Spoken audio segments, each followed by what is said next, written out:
Every environment will require a security product.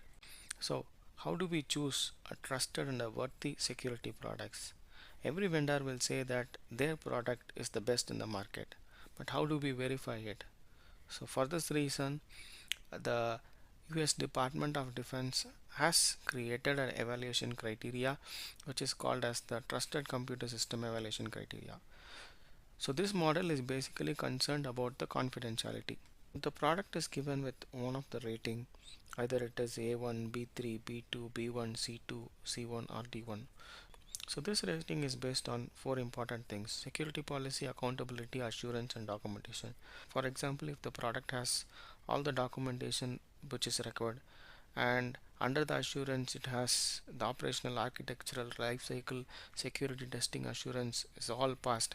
And same way, under accountability you have the identification and authentication, audit is enabled and trusted path is enabled. And same way, under the security policy you have the DAC, object reuse, security labels, mandatory access control.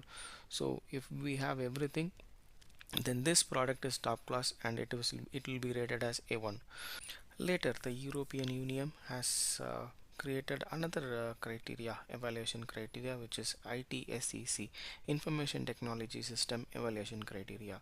So here it will consider the functional and the assurance level. Functional level is same as Trusted Computer System Evaluation Criteria, but the rating is given with the value F0 to F6. But when it comes to the assurance level, for the assurance there is level E0 to E6. So any product which is formally end to end has the security test and the reviews, it will be given as the E6. So now let's talk about common criteria. So this is ISO standard, ISO 15408. The flow goes like this: first we have the protection profile, and then the target of evaluation, and then the security target, and then the evaluation rating. So what is protection profile? So it is a checklist for the product which we are going to evaluate.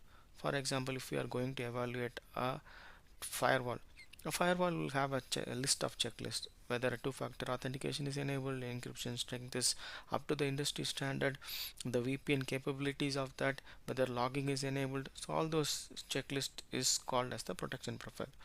Target of evaluation: for example, if we are going to test Palo Alto firewalls and certain particular models, then that will be the target of evaluation.